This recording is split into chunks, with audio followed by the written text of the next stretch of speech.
Well, This is, what more can people want? This is Human Factors Cast After Dark. Hi, everybody. Hello.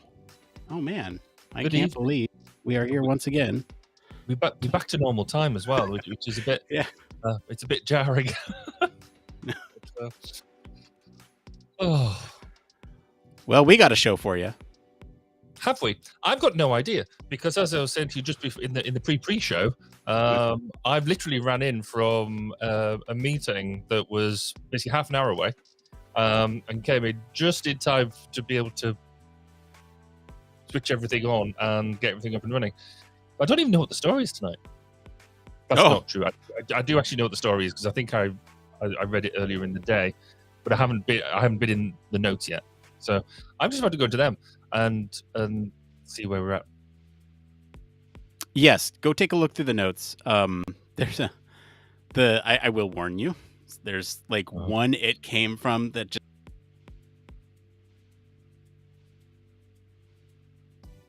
Oh darn. Well, here's what happened. Here's what happened there. I flipped off my VPN. That's what happened. Okay, so that's all right. That's not a drama. Yeah. Are you frozen on your end, or is it just my end? I'm not frozen on my end. Okay. Am I frozen for you? Yeah, hold on. In an amusing way? Kind of. No, we're good. All right. I just need to cog you off and on. Yeah, no, I killed my VPN. I meant to do it right before we went live. Oops. Fair enough. Yeah. So there's one it came from that elicited a visceral reaction from me. Ooh. Because I don't want to say it yet. But there's one in there. It's the first one. If you want to. Well, yeah, I was just looking at it. Look ahead. Why? That's just... I don't even know. Hey, really quick, if you are a Patreon, we have posted in our Discord on our Patreon only channel a link for the show notes today. So if you have any thoughts and opinions, somebody has been going in every week and changing my name. So last week it was Nick Testosterone, and this week we got Nick Romancer, and they in parentheses put Necromancer, which I think is actually pretty cool. I think that one's a really cool one. I like that one, Necromancer. No fun names for Barry, though. I said nobody's changed my name, which is probably for the best, maybe? I don't know. Right.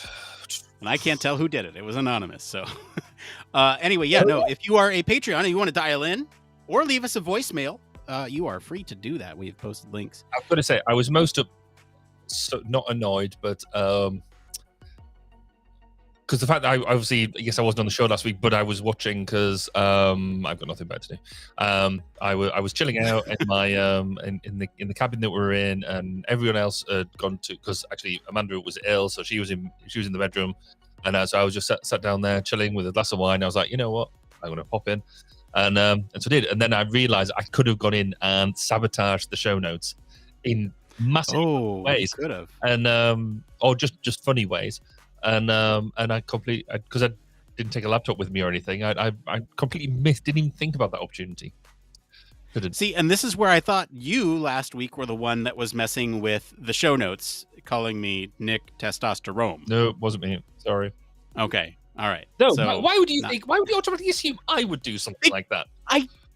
Because you weren't on the show, and because you just admitted that you would have messed with the show notes had you thought about it earlier. But it wasn't.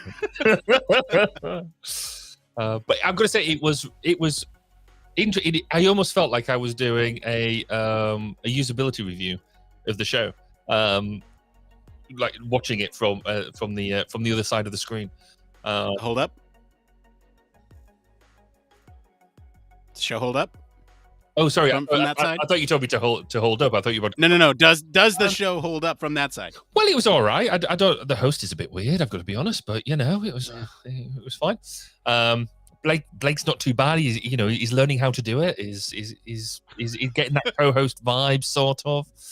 No, I think it's really cool. It does hold up really well. like I said, there was some really, what I liked was some neat things being able to see. So like when you did the sharing of a link and stuff like that, and seeing how that rippled through the different platforms, because I was on YouTube for most of it, but then looked on a couple of the other ones as well, to like LinkedIn and see how it was going, Facebook to see how it was coming out.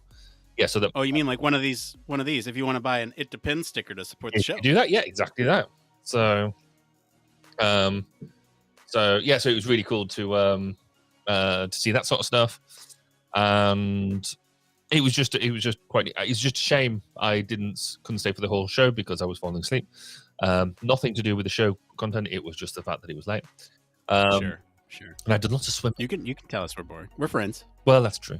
But no, it was actually, I thought it was a really cool, because it was a cool topic as well, to be able to sort of dive into. But yeah, so that was an interesting experience. Yes, because that's what because that's right, because I was taking screenshots and send them to you, wasn't I? Like, yes, you were. Look at this. Look at how this goes. No, that's great. Yeah. Wait, we never previewed the story tonight. I just realized. So and I'm getting sidetracked here. So story tonight. Brain compaces. Do you love them? Do you hate them? Well, Depends. They might pose a threat to your mental privacy. Fair enough. It's true. That's it. That's the story. Right. I think it's it's something we've talked about before, but I think it's interesting that now that you can tell that this technology is now starting to get that bit more serious, because now we're talking about the big things. Do you remember when we talked about this last? Because I was looking through our previous shows, because I know that you and I have had the conversation about this. Yeah. And I was looking through the past episodes, and I could not remember which episode it was on. No, I can't remember. It must have been about a year ago, because I think it was one of my earlier ones. So towards the end of every show, I put in the, if you like this episode, I encourage you to go listen to. That's why I was looking for another one, and I couldn't find anything that was like the last one that I saw, or the most recent, I should say, was episode 205. And I was looking, I was like, where is, because you came on in about what, September 21? Yeah, I guess it would be, wouldn't it? Yeah, September, October 21. So I came to fill in and one episode. Yeah, and you're still here. So not leaving. The stories since that, right, was I think we did remote working fostering innovation was the first one. I think that was it. Does that sound right? I can't remember. Really can't remember. Oh no, Barry Kirby. Okay, no, you're here. October 8th. There it is. So AR assisting in space, transforming exoskeletons, AI improving learning, remote working fostering innovation, trusting computers over doctors' expertise, making self-driving cars more human-friendly, understand how will cars of the future understand passengers, Mars mission doomed from the start, improving our relationship with robots through dance, COVID changing the way we study behavior, are virtual conferences more inclusive, will future humans live their entire lives in the metaverse? That might have been it. Maybe.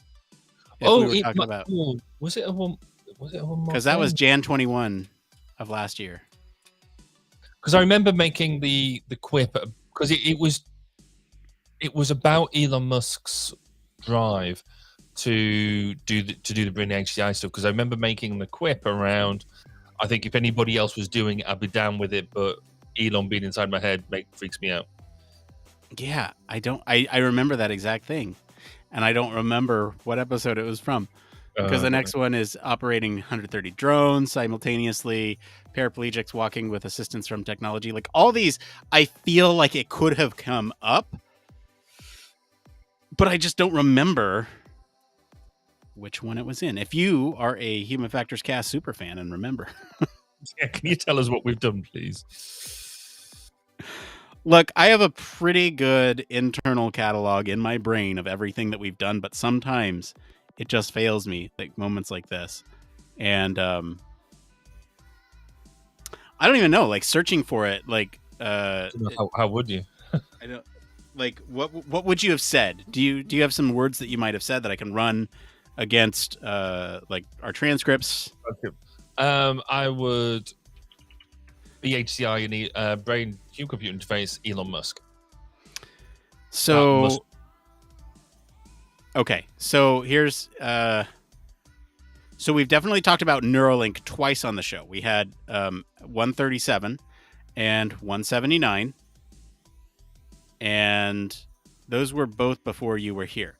The one that's coming up, if I type in Elon, is 217, which was the humanoid robots. And yeah, that was Blake, wasn't it? That's not me. oh yeah, no, that was Blake too. That was in September 21, so that was the last one I think Blake was on before you came in. And yeah, so I'm not finding anything for Elon. Weird. I wonder if I search brain computer. Yeah, search for brain and Barry Kirby. You're not going to get much. I can mock myself. It's fine. So there's culture affecting HCI. Did we really talk about brain computer interfaces in that?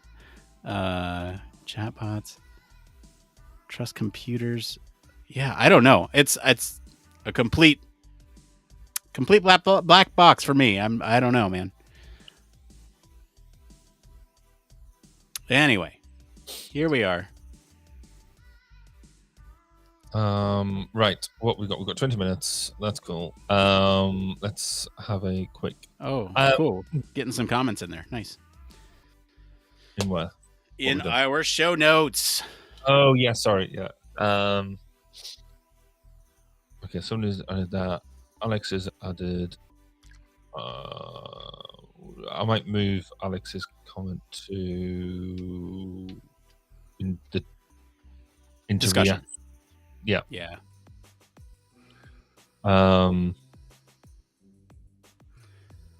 know how to do that. I'm. Give me a minute. Gosh. Okay. We add that in as a. Oh, okay. I see what you did. Why did you not want me to do it that way? No. That's fine. Tell me off if you want. That's fine. No. That's all good. That's all good. No. Speaking of social thoughts, I've thought about automating this where we, since we have the show notes generator, and this is something on my list, but to automate the social thoughts, send it out. Hey, this is the topic for tonight. Let us know your thoughts. HFC social thoughts. I was going to raise a potential idea, which makes your life slightly harder, but might get us. Well, it does. So the story gets chosen for me Thursday morning, right? And so the polls close Thursday morning. Yes. Yeah. So therefore, we have this mad rush. What would be really neat is if the polls could close on Wednesday, because then we could have a push on this is the story tomorrow, and actually have a 24-hour push of getting social thought in, and then that would give more people time to respond. Because when I'm putting it out, so basically for me in the evening, right? People are already got their wine. People have already got the wine and don't have, it's too late in the day for us to get comment. So I wondered whether we could push it forward a bit. Yeah. And it might not work. It might not, people might just not want to give social thoughts, which I'd be a bit disappointed with. But it might just give us that bit more inclusiveness, opportunity. Mm-hmm. So food for thought. Yeah, no, I need to think about it because we've recently changed. So the way in which we did the polling used to be launch on Friday, close on on the following Thursday, and we gave everybody a week to vote. Turns out, giving everybody a week to vote is too much time. Yep. Also turns out that launching the poll on Monday and getting feedback by Thursday is too little time. So I'm conflicted with trying to pull back that deadline to the day before. However, I typically don't do any podcast related things on Wednesdays. I'm wondering.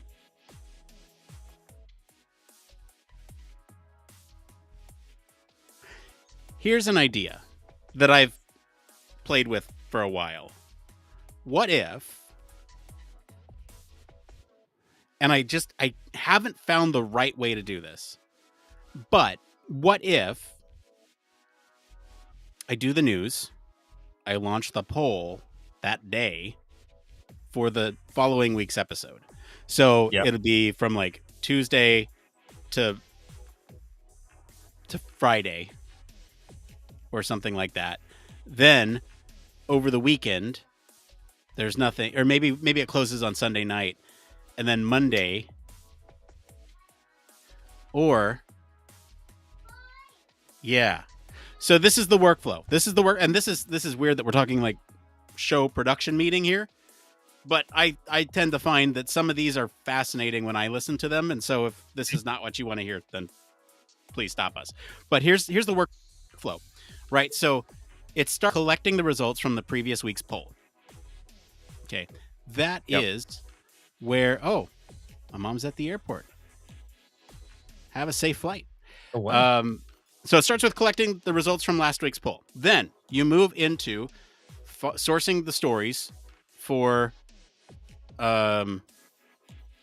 Sorry, I'm thinking about this live in the moment. So you get the results from last week's poll.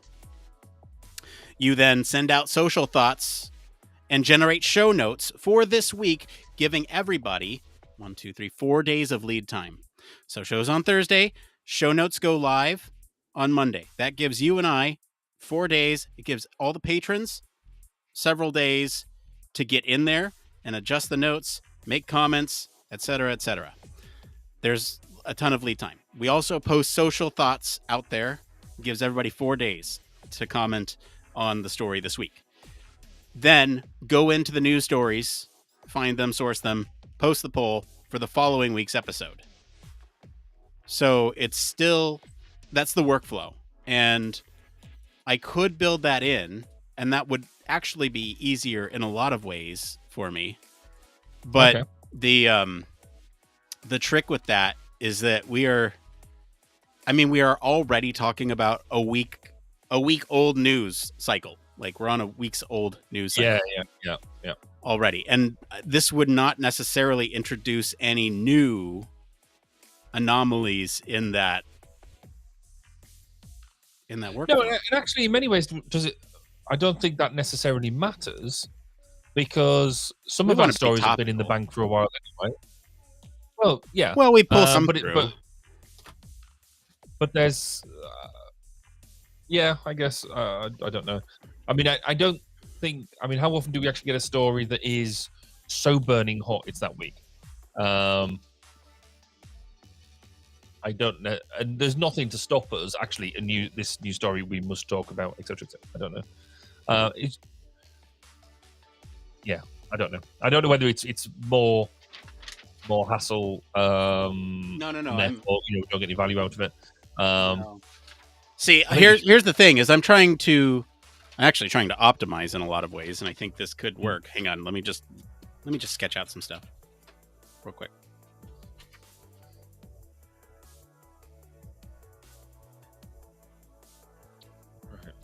Because it gives me time to actually write my notes as well. Yeah, you do your notes. So you get poll results. That then feeds into social thoughts.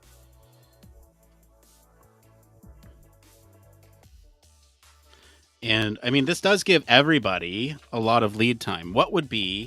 How do we get on that cycle though? So right now, we don't have another poll launching until Monday. Would Okay. So if I launched a poll tonight, had it close on Monday, that is a very short window. I would need assurance from patrons and listeners. Anyone can vote on these polls, by the way. I would need assurance from you all. If I could get, like, in the chat, 3 I will votes, I will do it. So voting is important, you all. You voice your opinion. Democracy, people. This Democracy. is a democratic, democracy, small d, democratic, human factors cast, internet radio program. So, okay. So what that means is tonight. Then I post. After this, I post it, and maybe I could do that in post show. Maybe that's the thing that I do in the post show. Can you hold me to that? And that way we can preview next week's topics right then. True. Okay. Yes. We do that. We post that in the post show today. We get people who are listening live to go and comment on it while we're talking about it. That way we at least have some votes and we have some idea of what we're talking about. It's always awkward for us when we don't get any votes on those, because then it's like, oh, we have to pick and choose. Thankfully, we normally get at least a few. Yeah. So we'll do that. And then on Monday, polls will close. We'll get this all up and running. I gotta mix up some automation here. That will. I might not need to do anything, actually. Well, I was going to say. Well, I do need to add some automation for social thoughts. That's something that I do need to do, and I just haven't done it yet because I have other automated tasks that I think are a little bit more important. But that'll be the goal. Incorporate the social thoughts, and then that way send it out.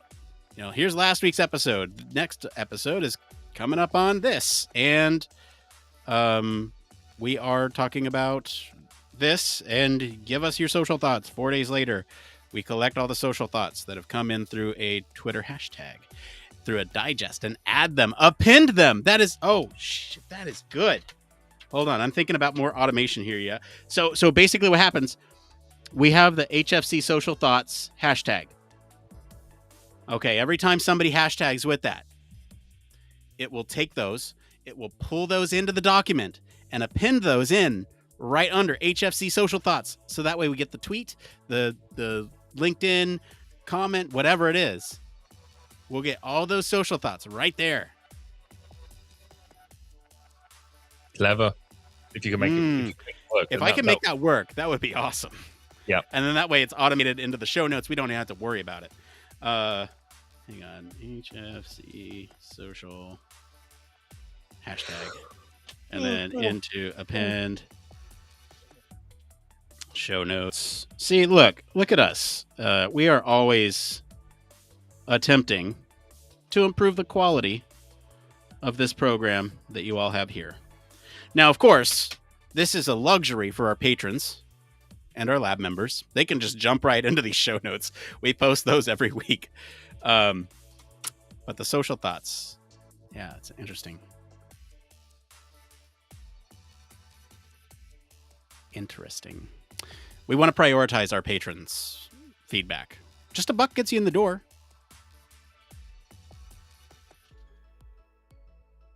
If you want to write some like stupid stuff in our show notes, we'll read it. Absolutely. And if you can write my show notes for me, then that would be even better. Mm-hmm. Especially when I'm running late like I was today. Barry frequently doesn't look at these show notes until we're like 5 minutes away from show. And that's rude. No. Barry, listen. It's true. This is not a slight in any way. Think about the quality of your commentary. You've looked at the show notes 5 minutes before. You can come on and talk about anything. You are a master at talking about topics. I like the way you flatten that. Well done. That's good. You can do that again. Let's see. Because normally we talk about the we talk about this over dinner, and so it's on a Thursday evening, right? we talk about it as a family over dinner, and I get the family's input, which is quite fun. It beats talking to them about everyday things. So, oh,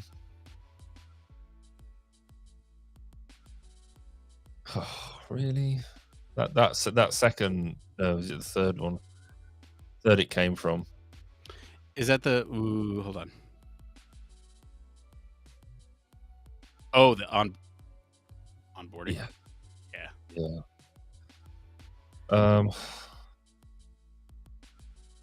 It's ugh.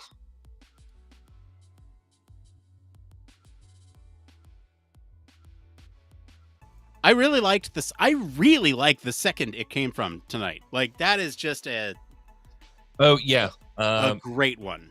I was really pleased. Really topical for things that I will talk about when we come up to it. But good as a family, as you can see, I put my note. This is very, very topical for us at the moment because I'm coming to some realizations about myself, which is really interesting.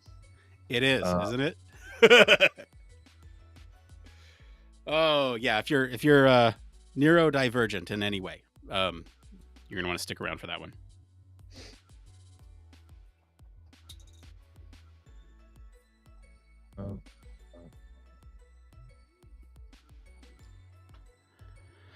Okay, we're 4 minutes till show. Barry, are you good? I think I've got enough in everything to make this work. I just need to check the blurb because I haven't actually read that yet.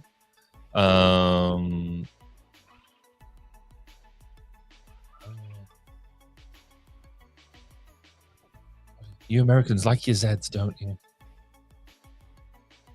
Okay, thanks, Alex. That's brilliant. Yeah, and with attribution, let's just use first name only. Yeah, that's fine. Just general rule of thumb. We don't want to dox anybody on our. That'd be the worst thing we could do. Unless they really annoyed us. Unless they really, really pissed us off, we could totally do it. Which Alex hasn't, so that's fine because she's lovely. Yes. I second that.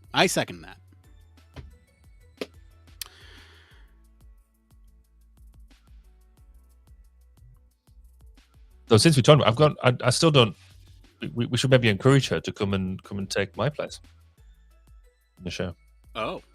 I'll come and join the clan if she fancied doing so. she's getting really good at writing the show notes, so she's doing it all for us. So why not? Yeah, this is okay. You're immediately putting in the value here for putting this out on Mondays, because then people like Alex can just do the whole show notes for us, and we don't have to do anything. Oh, that'd be awesome. By the time we come in, everything's just there and ready to go. How amazing would that be? Can I have it? Yes, because if you've got automation actually writing it, then you've got a human going and actually taking out the words that I can't pronounce, then that, which is a lot. Can I?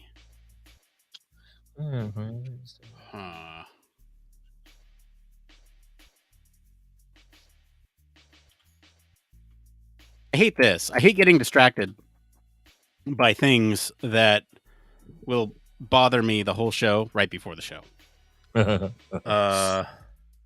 I had that for an entire day yesterday, which again I'm going to chat about by one more thing. Yeah. Oh wait, I've lost it. Where's it gone? Append text to a document. Can I? Yeah. One.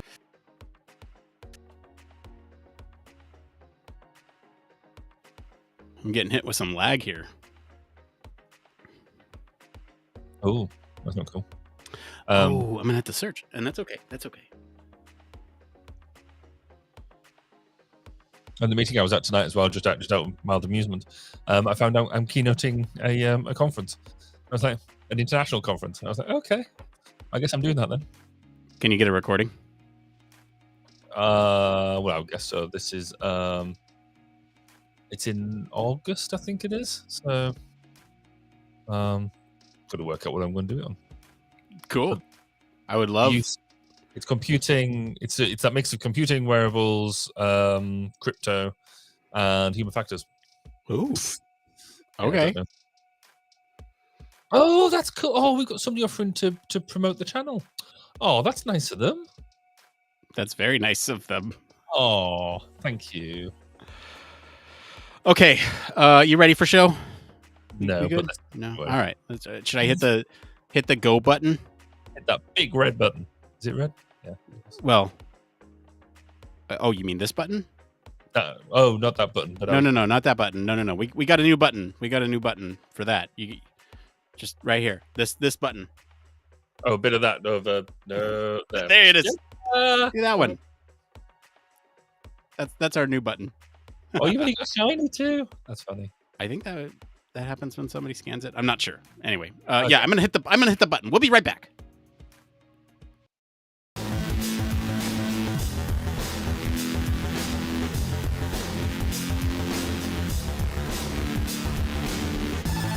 Welcome to Human Factors Cast, your weekly podcast for human factors, psychology, and design.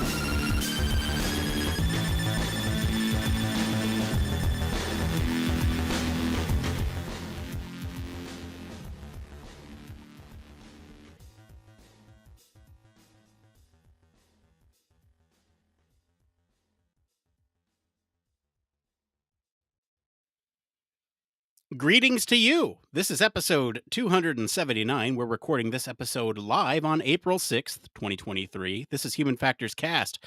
I'm your host, Nick Roome, and I'm joined today by Mr. Barry Kirby. Hey, great to be back. I was a bit thinking about Blake taking my seat, so I couldn't let him do it 2 weeks in a row. Couldn't let Blake keep that seat warm too much, right? So, hey, we do have a great show for you all tonight. We're going to be talking about how wearable brain devices will challenge our mental privacy. We're also going to answer some questions from the community on visiting real-world locations for user research, neurodivergent researchers, and onboarding a new person to a project. So let's get into some programming notes before we get into anything first. First thing I'd like to talk about is, hey, by the way, we have coverage from the Healthcare Symposium, from the Human Factors Ergonomic Society International Symposium on Healthcare and Human Factors. Okay, that's a long name. We have coverage on it. It's coming out. We are just waiting on some final release forms for everyone to be okay with the final releases. We do have one piece of coverage out already, and that is Safe and Effective with Heidi Mehrzad.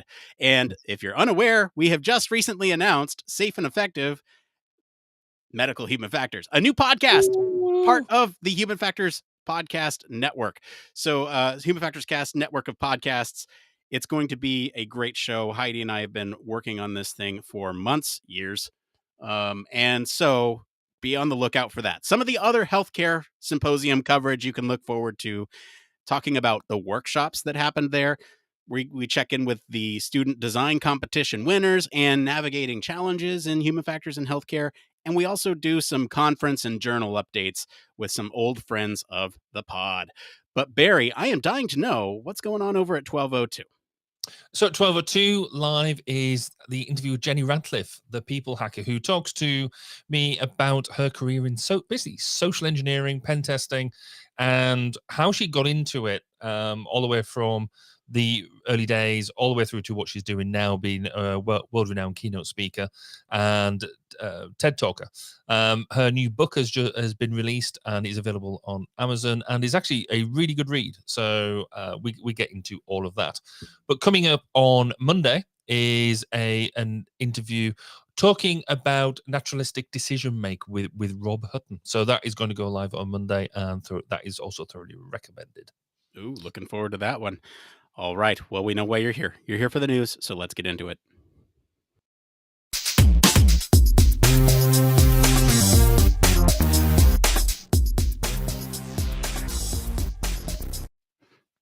Yes, that's right. This is the part of the show all about human factors news.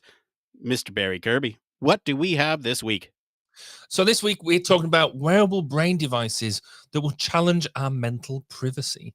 So the rise of brain tracking devices in the form of earbuds, smartwatches, headbands, sleep aids, and even tattoos could revolutionize healthcare and transform our lives, according to this article in Scientific American.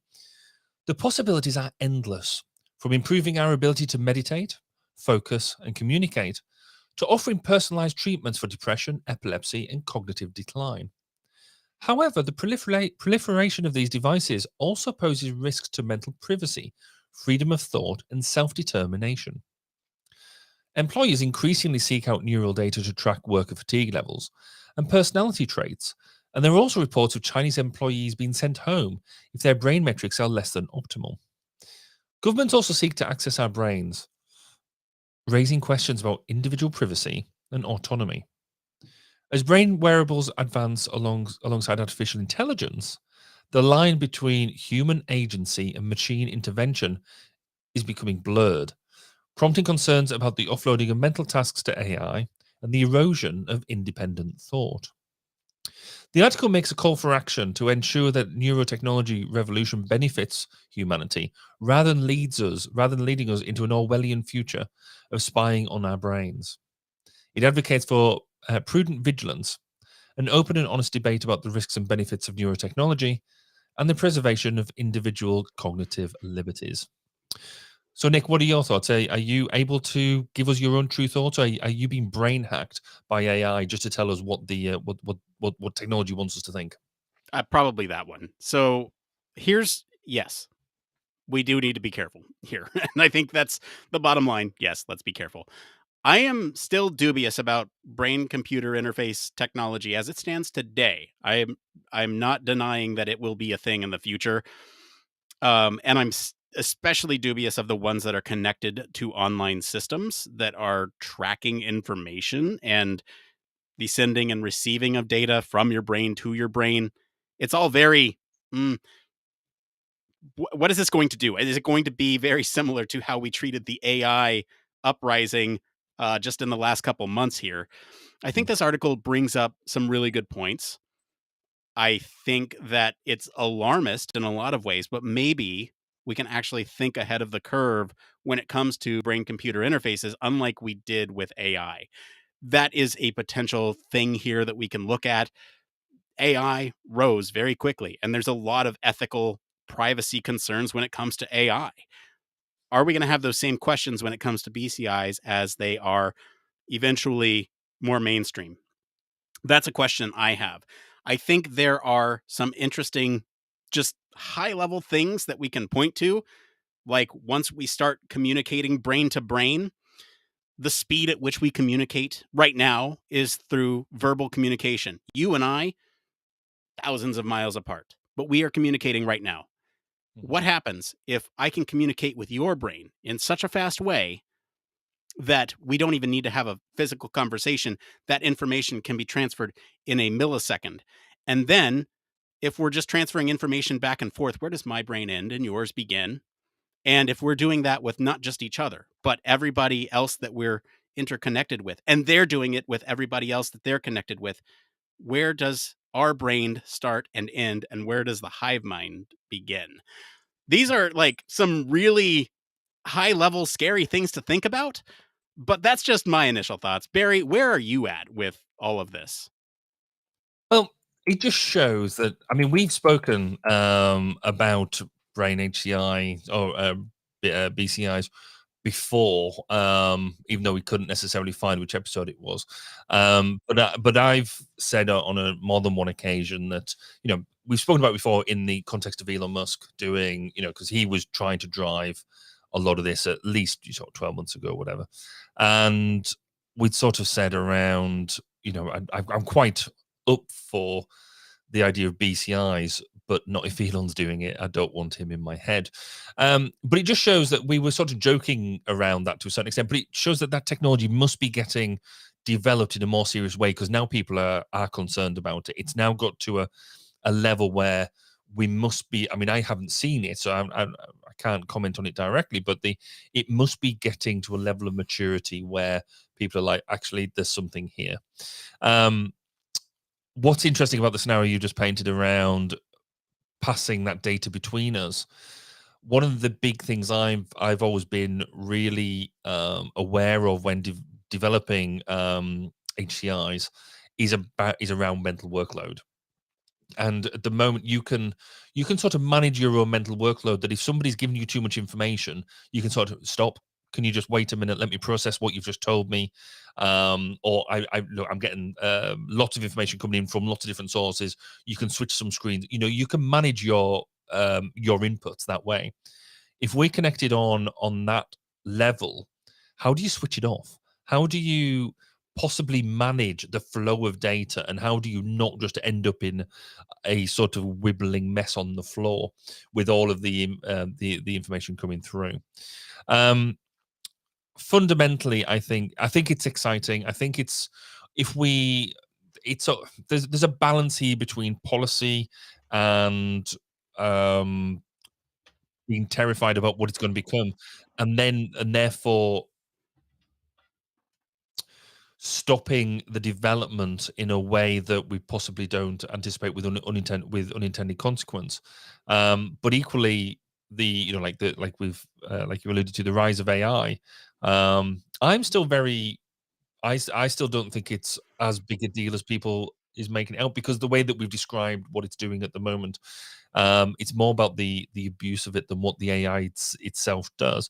And I think this is a similar thing. I think it's a technology that needs to be managed, and so we'll see how it develops. I'm quite excited though. I want to Should we? comment. I want Oops. to comment on one of the things that you brought up here about communicating something and mental workload.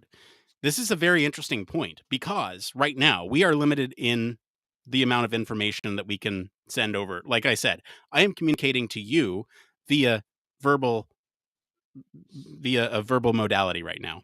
Mhm. If I was communicating to you through brain signals, Barry, I would not only be able to communicate ideas and thoughts, but I'd be able to communicate how I'm feeling about a certain thing. And so not only would I be able to, but then I'd also be able to read things, right? I'd also be able to read how much your brain is taking in right now. And I'd be able to read whether or not I should push that information. And all this would happen in like a split second. So it's very interesting from that perspective where you're trying to think about all this communication piece. Again, we're looking at more of the abuse of this technology, and I think we should focus on that for the rest of this episode. But I do want to just mention that it's going to be a very interesting piece once we start communicating brain to brain. That's But I guess there's a massive assumption here, which is something I'd like to drill into before we get into how it can be abused. Is how do you know that you think the same way as I do? Because I know that we're having this discussion now, and I'm communicating my thoughts, but I'm also reading the notes that are going on either side, keeping an eye on the the comments that people are making online. And so how do you know that the bit that you're chiming into with this brain interface is the bit that you actually want to hear? You could be hearing about also about the fact that maybe I need to take a drink or at something at some point, and that's got nothing to do with what it is that we're trying to communicate. How are we meant to monitor and manage the information and how it flows? Do you just get a splurge of everything? This is where I think we need a better understanding of the technology in order to better understand what the impact is. Because if it's just the fact that it's almost a Vulcan mind meld type thing, just bringing the Star Trek reference there, where you're literally just sharing the experiences and, as you say, emotion and all that sort of stuff. That's a very, very different proposition to almost telepathy, or a telepathic conversation. Because even in telepathic conversation, you're still monitoring what's going on in your head. So, yeah, I think is this an all or nothing technology, which I think will have a big impact on this idea of privacy. Yeah, I agree. I want to get into some social thoughts here because there's some interesting points that some of our patrons and lab members have made on this. So I want to let's take this first point here by Alex. This is horrendously concerning. Is this being used to support staff or to be punitive? Is PTO offered to those who are sent home? And this is with respect to the Chinese employees being sent home if brain metrics are less than optimal. And I think this is an interesting question because these are metrics that we have now. If we can hook, put some brainwave reading device on people's heads, or even we can measure physiological data right now that is another metric to track against. What what is that threshold? What does all this mean? I don't think in China that they are getting PTO for this. This is probably a performance related thing. You must maintain a certain level of performance on this job. Is that right? Is that fair? No, but I think that is what's going on in this case. Barry, sound off. Yeah, I mean, I think it's ironic because just this week I've been talking around employee well-being and doing helping a research study by being interviewed on this, and it's how much is punitive, how much is supportive. Because if you know that your staff are stressed out, and this could be a way of understanding their level of stress. Because if you're not looking after an employee's well-being, which is my perspective from as a small business owner, then if I can look after my staff's well-being, then actually they're better on the job. If we know that you've got the optimum amount of stress level, you've got the right sort of driver, you're feeling good in yourself, everything's great at home, you're going to perform on your job. Brilliant. That's in my interest to do so. Whereas larger businesses don't necessarily take the same sort of approach. And so I think this idea of could it be supportive or is it punitive is almost is basically down. What is that company driver? Is it bums on seats for every hour on the hour at the right level of optimization? And what happens if they are sending you home? Is there then somebody waiting in the wings who is just on optimum piece and coming in? So yeah, I think that's interesting idea, and in different companies and different societies will take different approaches.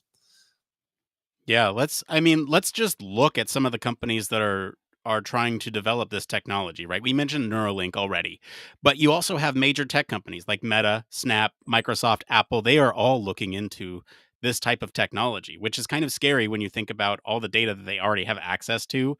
Can you pair that up? I don't know. I'd imagine you could, and find some really interesting things about individuals based on their brain signals, and that again triggers some privacy concerns. What can you glean from? You can already glean a lot of information about somebody based on the trackers that are on websites and the programs that you use, and there's a lot of data already out there, and that aggregation of data is what gives you away, not necessarily any individual piece. It's the sharing of that information across all these things. So if you are sharing brain thoughts with advertisers, imagine that, then you've thought about, a very small addition to your kitchen. And now you're seeing ads all over the place for that product because you had one little thought about it. That's the kind of the danger that we're in here. These targeted ads are one aspect of it, but there are also larger concerns with respect to things like freedom of thought. And that's a really big one. Yeah, I mean, you're absolutely right. I mean, I always have a wry grin when we talk about targeted ads, because actually, I think targeted ads are a good idea. Because if you can have something that is focused around what it is that you're actually looking for, in principle, well, why do I want to see adverts around things that I'm not looking for? However, it is that whole piece around how did they get that information in the first place, which is the sneaky bit around it, and this is very much around that, isn't it? Because it's not only what have you been thinking about, but it's that only is it unintended, might be intended. It's that consequence of those people around you knowing that you've been thinking about whatever it is.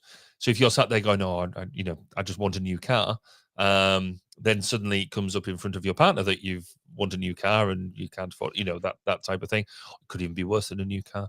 Then that's a problem. But let's look at the positives of this to a certain extent as well. Is if we have, I mean, I think we've spoken on this podcast before around really our understanding of mental health, and mental health issues is still woefully almost stone age in the way that we deal with it. If we can use these BCIs to better understand mental health, then that's got to be a good thing. And also just revolutionize healthcare as a whole. If it's this if we can get a better understanding of not only what is wrong, what people what people's symptoms are and that type of thing, then surely that could make the healthcare domain a lot more reactive and give healthcare professionals a lot better insights into what is not only what people are saying that is wrong with them, but what is actually wrong with them. Yeah, I think that's true. That is true. But we all have. So here's where I'm at with this. We all have intrusive thoughts. We don't act on those impulses. Many times. I should say many times. I was going to say I've seen the amount of Star Wars stuff behind you. So, okay, fine, sure. So look, we all have intrusive thoughts, and Yes. if I'm sitting in a therapist's office or a doctor's office, and I have a thought about, am I going to die? I might as well just end it now. Very fleeting. I'm not suicidal in any way, but that's just a thought. Like, oh, I have 6 months to live. Why am I and that flags them to say this person needs a little bit extra mental assistance. That could be true. We need to find what that threshold is for those types of intrusive thoughts, and we need to protect people from feeling like they can feel those intrusive thoughts or thoughts that are not acted upon, because there is this concept of freedom of thought. Mm-hmm. Are you think about things without being prompted sometimes. Mm-hmm. And like, here's a dramatic example. Overthrowing the government, right? Is that going to be illegal to think about that? Well, what if it was just a fleeting thought and you're not serious about it? You're not going to act on it. I'm getting us into some really dicey territory here in terms of content, but I'm just using this as an example because what if you have these weird thoughts? Like, I don't even want to give examples. Yeah. But I mean, you're so there. I mean, they don't even have to be fleeting thoughts. You can still believe some things and not act upon them. So you might, there might be certain people that you just don't like, but doesn't mean you go into their face and say, "I don't like you," blah blah blah blah blah.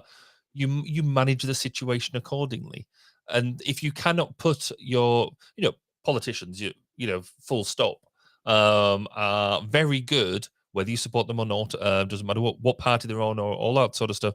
But politicians generally manage the way they interface with people all of the time. And if you don't have the ability to put them barriers in place, then I mean, maybe you'd be better at electing representatives. Who knew? But that would be really interesting. But then also the companies that you're working with, companies that you're engaged with, again with the social thoughts. Alex highlighted that there's companies out there that already incentivize wearables and get you to send your data to their internal systems. So if you added 5,000 steps to your watch this month, you get gift cards. Here in the UK, and they'll probably be out in the US as well. But there are health insurance companies that if you go to the gym and your watch sends in the data to show that you've done a certain amount of exercise a month, you get cheaper health insurance. So will this also, where does the boundary stop there in terms of that stuff coming that way? I mean, where does this start? Where does it stop? I mean, at what point? You mentioned earlier about us being able to think, and then use this single line of communication, i.e., our voice, body language as well. You could argue, but you get the opportunity to think about what you need to say before you say it. And sometimes I find it very useful to think about it before I say it because I tend to drop myself into awkward situations. So the ability to reflect is a really good thing. If you had no filter between that, I mean, the dangers there. It does it'd be concern. very dangerous, right? And Alex also bringing up in the chat, thank you for mentioning intrusive thoughts, and also that this could be very, very dangerous for people with severe mental illness, because there's a lot going on in everybody's heads.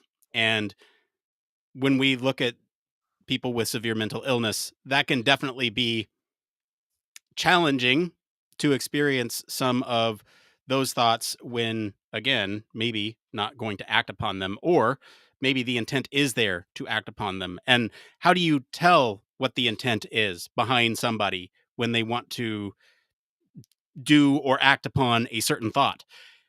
This, I think, really highlights the concerns around the right to protect somebody's thoughts as it relates to brain computer interfaces. How do you weed that noise out from the intent if you are using it to control something, right?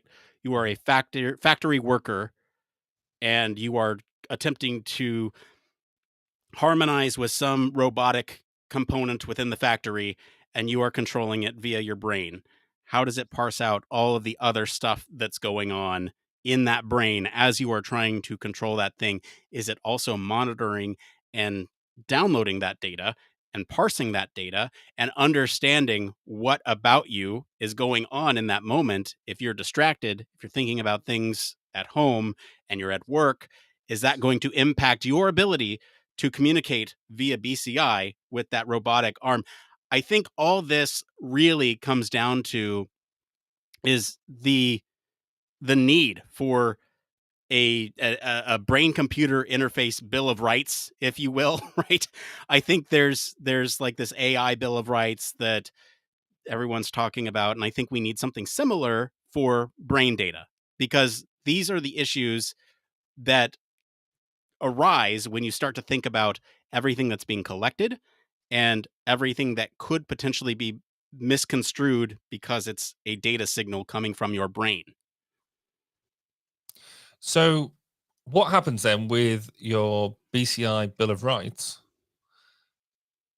coming in right now and then restricting the technology development because you're almost neutering it before it gets there? So before we actually understand what the capability is actually about, you're already saying no.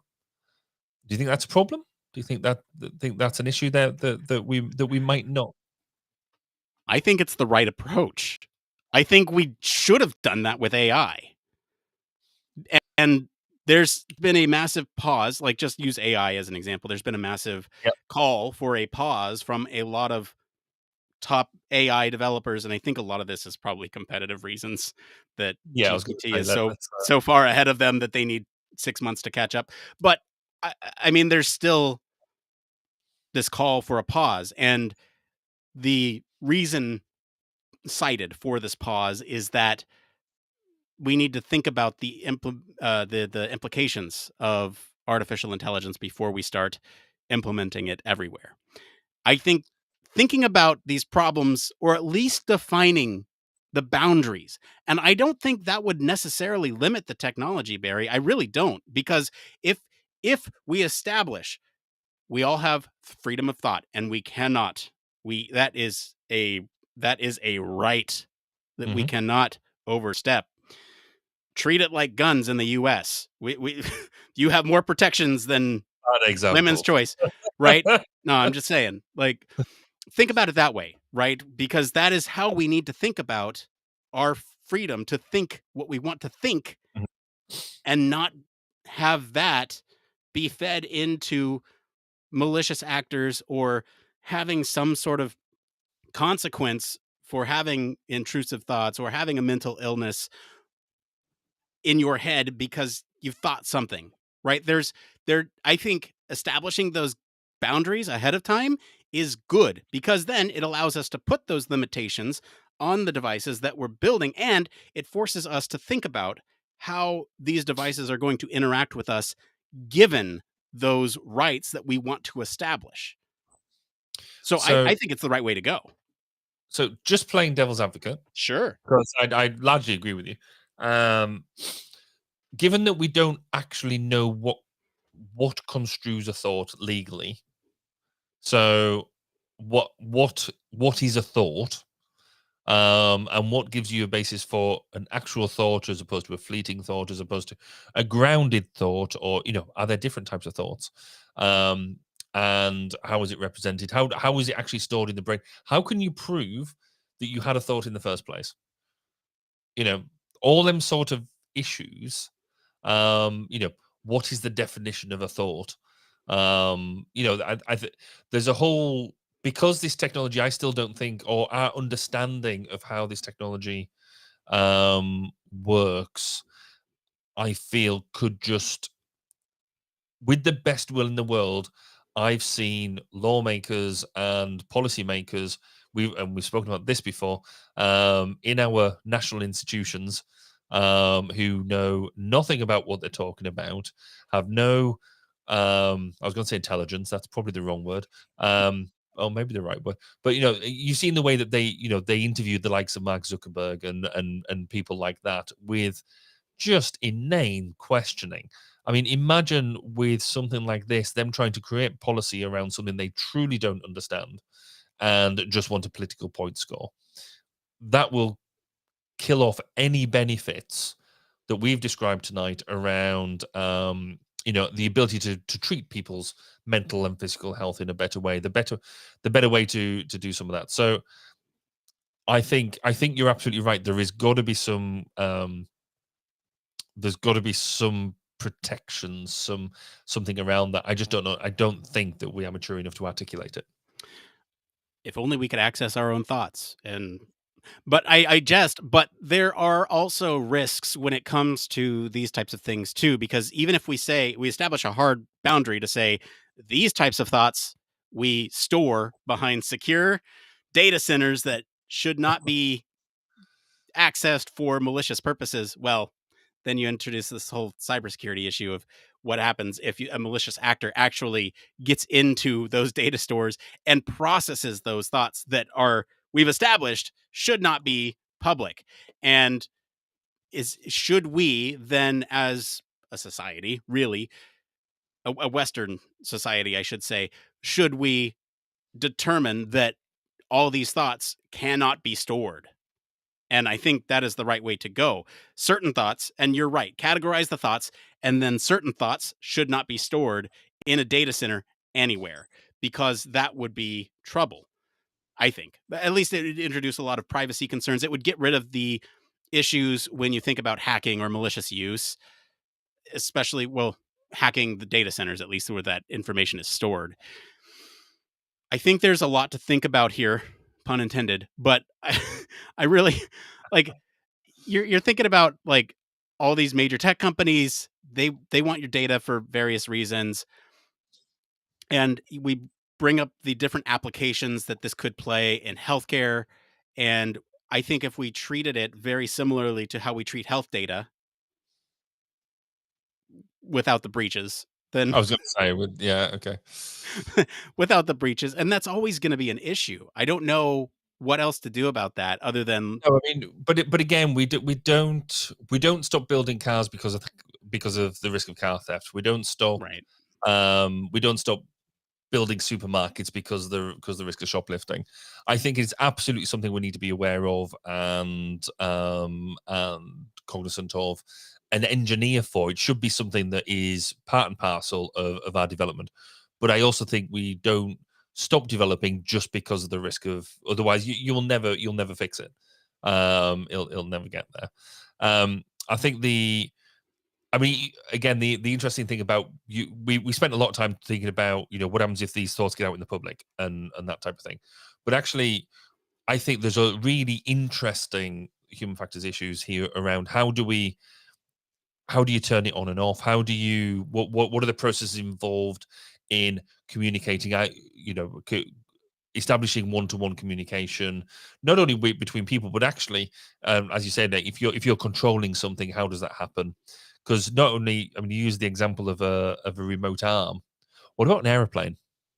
Yeah. How could if you're flying something? I was going to say a fast jet, but even just a passenger airline or something, a freight thing, and we talk about the almost intrusive thoughts.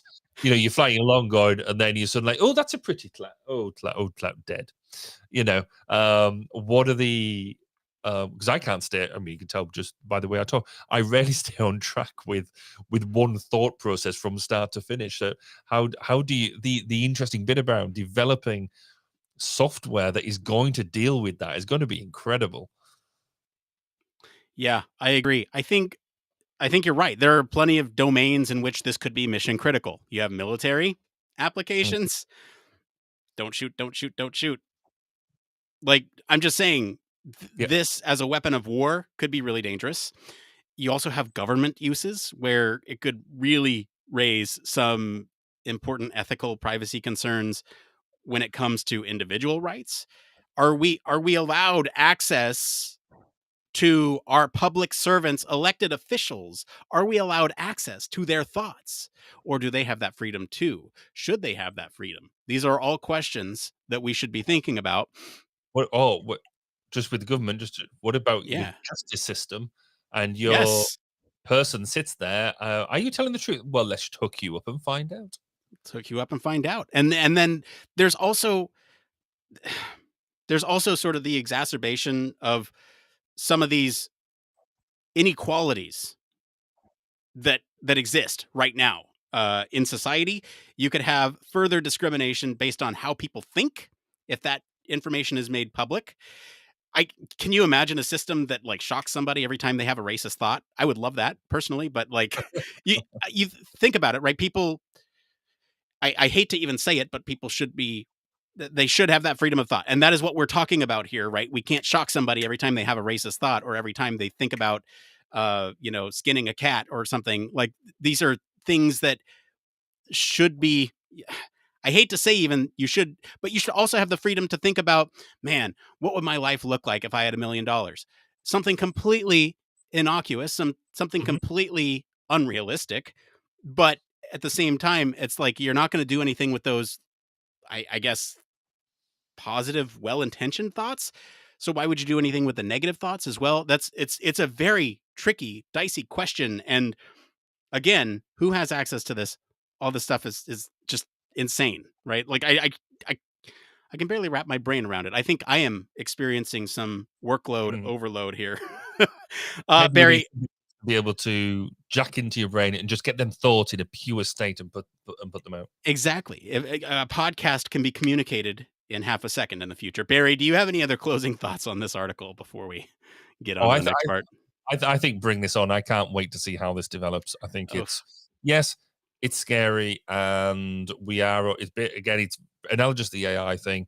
We're on the brink of something that we don't necessarily understand. But isn't that exciting?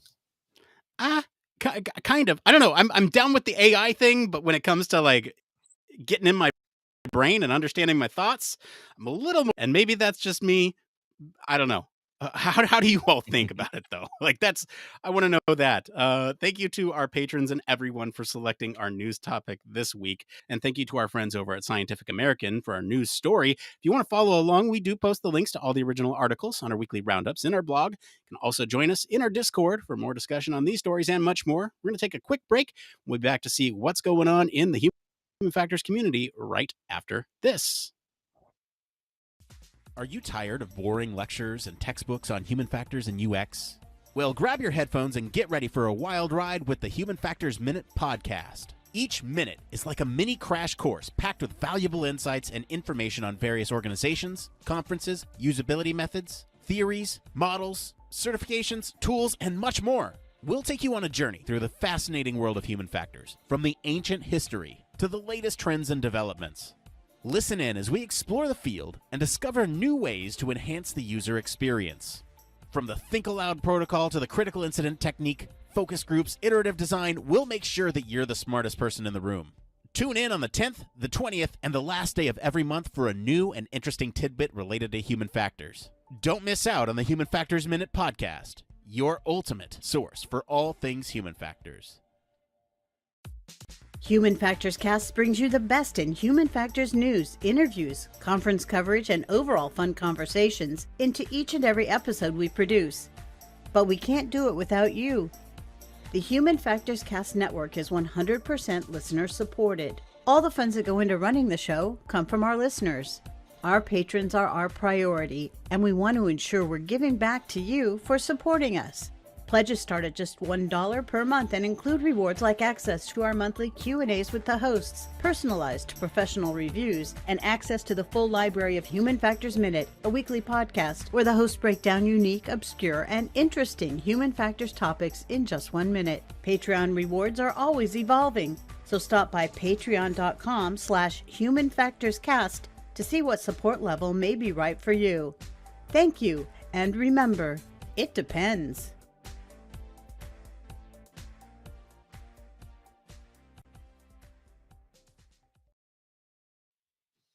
Oh, yes. Huge thank you, as always, to all of our patrons, but we especially want to thank our Human Factors Cast All Access patrons like Michelle Tripp.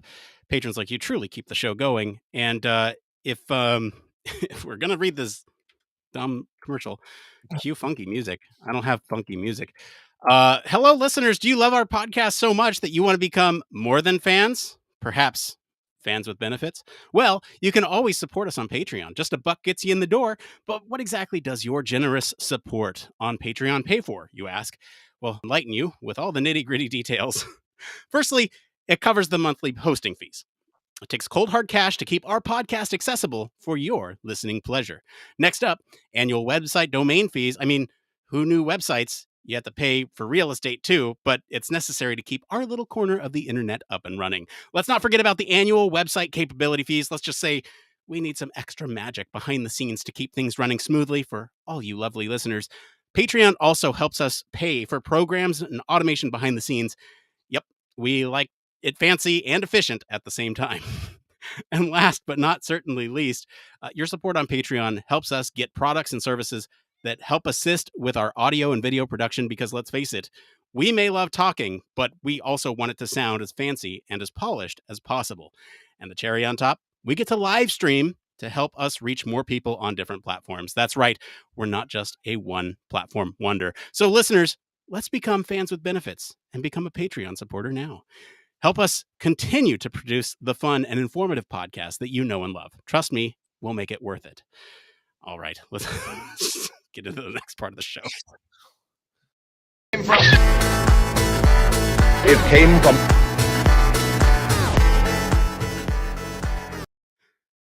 Yes, this is the part of the show we like to call It Came From. This is where we search all over the internet to bring you topics the community is talking about. If you find any of these answers useful, wherever you're watching, give us a like, thumbs up, whatever it is, to help other people find this content. We have 3 up tonight. The first one here is from the user experience subreddit. They write, this one's by Sanseb. They write, any user researchers here that regularly visit facilities or factories or shops to do street interviews? They write, are there any user researchers who visit real world locations for their research work? I want to learn about the experiences of people who conduct research outside of their offices, like in hospitals or factories. I feel tired of being confined to my home and want to know about the real life experiences of people. Can anyone share their industry experiences and what their day-to-day work looks like? Barry, what are your thoughts on this question? Isn't that the day job? How can you be a user researcher and not actually go and talk to? I must be missing something, because, I mean, to answer the question, I go and talk to all my users, either where they're at or where I'm at, and that includes everything from people within, across the defense industry and around and about. How could you do all of that just sat in your own office? I don't understand. I understand. I understand. Please enlighten me. If you work in software, this is actually very easy to do. This is very easy to just get on a call with somebody who uses your product. It's very easy to send out a survey. What they are talking about, if you're unaware, is a contextual inquiry. It's fairly common in many domains, or an ethnographic analysis, I think, is another name that it goes by. Anyway, this is fairly common, actually. And so seeing this question is really surprising, but this highlights for me the difference in some ways between user experience and human factors, where some user experience researchers will go out and experience a product's life cycle from start to finish, especially if it has other physical components to it, like using a device in conjunction with software. This is frequently done, and you need to see it in context, which therefore context in contextual inquiry. I think this question seems really junior to me, that they may have come into UX research from a design background or from another background that doesn't have that history in engineering or psychological research. And so I do want to just highlight this because it seems like a fairly basic question, but yes, this is something that you should be doing, and you should be advocating within your company to do so, to go out and understand how the product is used, not just the product, but also the end to end life cycle of what a user is doing in their workflow. That helps put the product that you are developing into context with the rest of everything else. I don't know. You have any other thoughts on that one, Barry? It's interesting because, again, the whole junior piece, I often find that I got to visit more interesting things when I was a junior than when my career has evolved. I'm more now sending out other people to do it. I mean, for me, it's part of the job. It's part of the exciting bit of the job about where you get to go and see people actually doing their stuff. So, yeah, if you're not doing that yet, then just bang a drum, go and do it, because it's where the fun lies. Yeah, agreed. All right. This one here is from Insatiable Writer on the UX Research subreddit. Neurodivergent researchers' advice. Hi, I'm a UX researcher recently diagnosed as neurodivergent. Any tips from fellow ND researchers, especially those with ADHD and or autism, or strategies that have helped you in your work? Barry, you have a lot to say about this one. Well, I think it's really it's really topical for us as a family, because we are learning more and more about this and perhaps how it affects us. Now, I've mentioned this before, but generally as a family, we've home educated our children, and it's not until our eldest children have gone into mainstream or more mainstream education, university and stuff, that we've sort of, I guess, realized around level things with ADHD and other neurodivergent issues.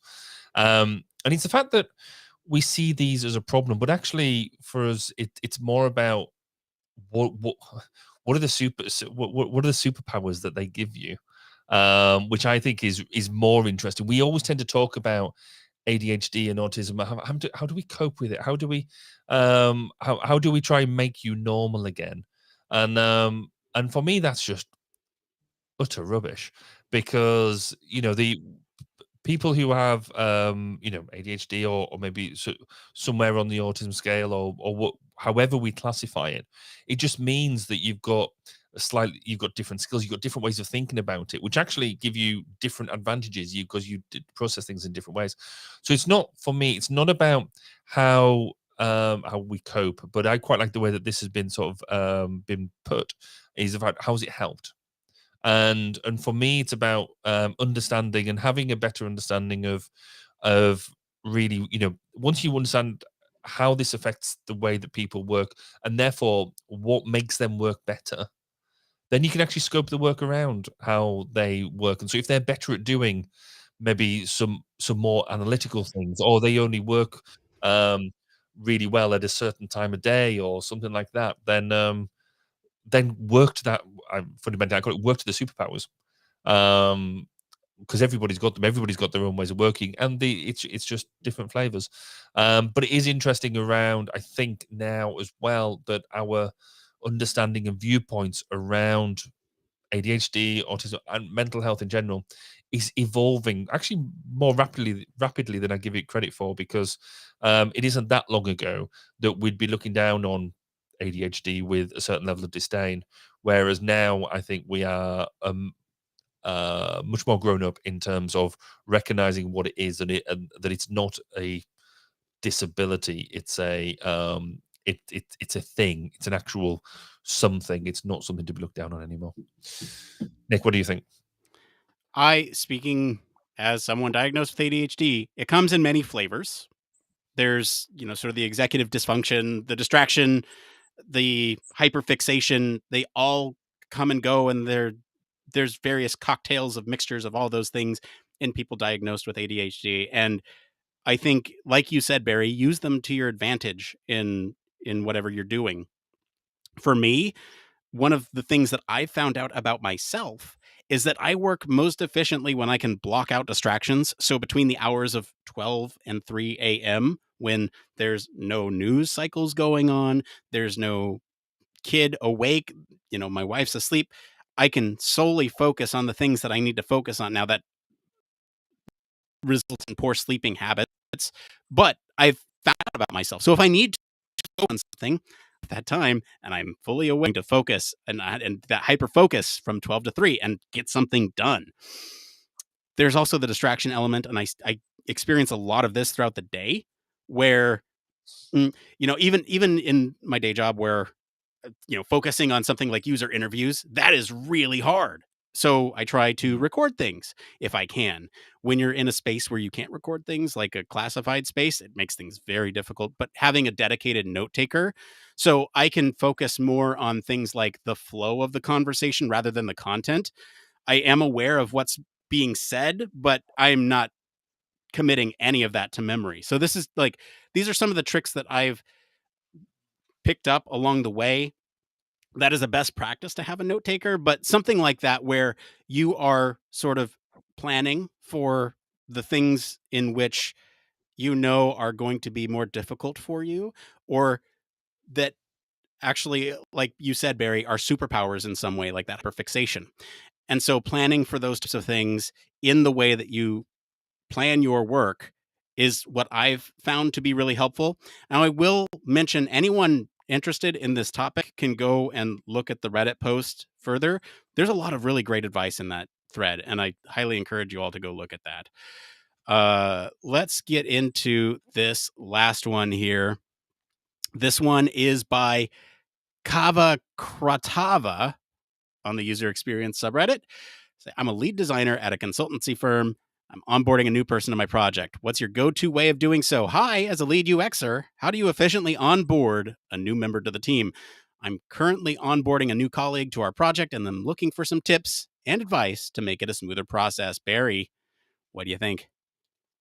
So firstly, have a process. That helps. And generally, if you're part of a larger company, HR will have a process.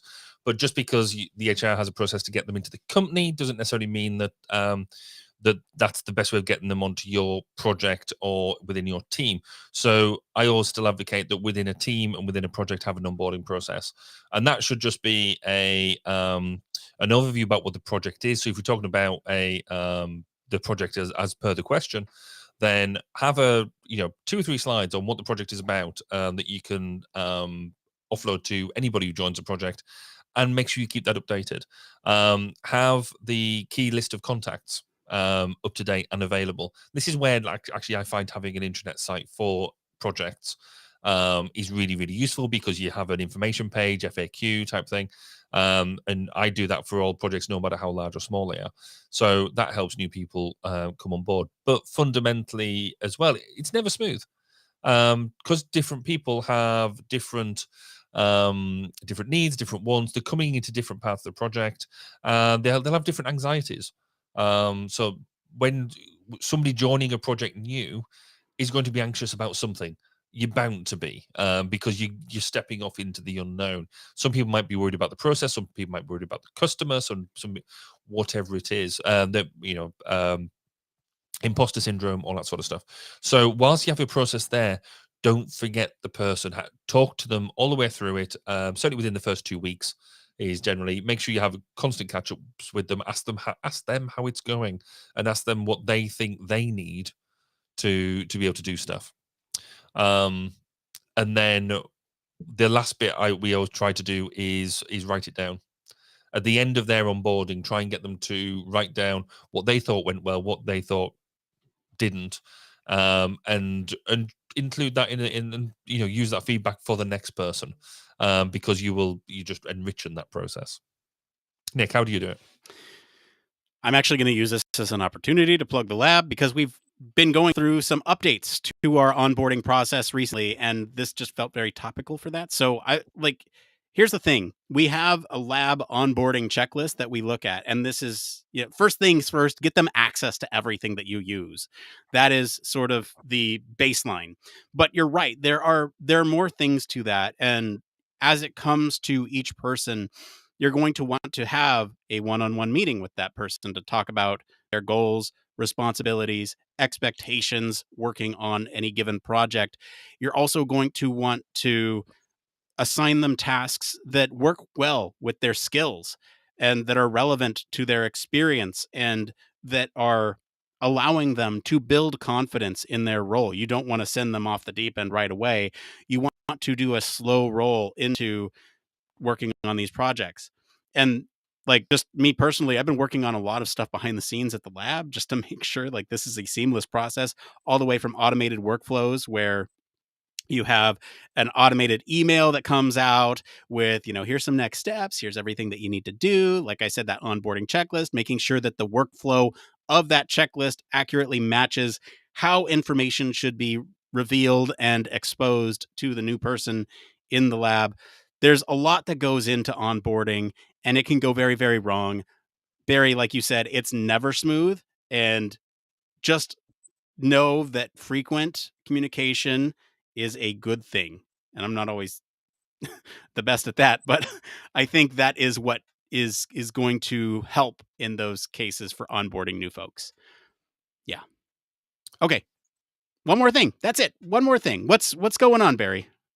Well, talking about automation, I've been playing with Power Automate, which is a Microsoft tool, part of the Microsoft 365 ecosystem. And I've never really touched it until this week because you just don't have the time, to sit down and just explore something new. Well, I had a lot of deadlines this week, and as is the case, we've been talking about neurodiversity and stuff. As is the case, whenever I have a lot to do, I suddenly find I need to do everything else at the same time, and so I lost pretty much an entire Wednesday morning playing with Power Automate, and actually, it is now getting to the point where it's actually doing some useful stuff that I want it to do. So actually, just with that last question, whenever we onboard have a new project, I always create a brand new project space in SharePoint for it to use. And I sort of had a templated version of that, which kind of worked.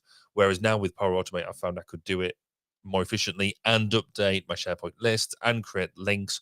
But what's been the reason it's my one more thing really is not just because I've been geeking out on some coding, is that it's yet another example of a tool that is nearly so good that it's bad, because it does things just about right, but I'm going to have to go back and tinker with it. So as an example, it will create my SharePoint space. It will create a SharePoint group now, an Office 365 group, but it won't automatically link it to Teams and create a channel. I have to then do that extra, even though that should just be a thing. I then get it to update a SharePoint list, which has a link of all of my live projects, and it assigns it a status and stuff. But the link it gives, normally, you have an alias for it, so it can be just a simple name, and the hyperlink lives under it as your underlined highlighted thing. It doesn't do that. It won't allow you to put an alias in, so you get the entire link in there. And I'm gonna have to go back and put the alias in, and it's just frustrating. And the amount of Googling I'm having to do until I hit a moment of realization that I could just ask ChatGPT. And then, so now I'm in another loop of I'm trying to use Power Automate and then use ChatGPT to teach me how to use Power Automate. And it just feels like a really AI overloaded world that perhaps has maybe lost control, and we should have some policy around to stop it over everything. Anyway, Nick, what's your one more thing? Oh, I could go a million directions with this. I mentioned to Blake last week that I had 6 different items on my one more thing, and now I'm kind of picking and choosing something that that is going along with your one more thing. As long as we're talking about automation, I have some really high importance automation tasking that I'm working on, and I haven't touched it in a week.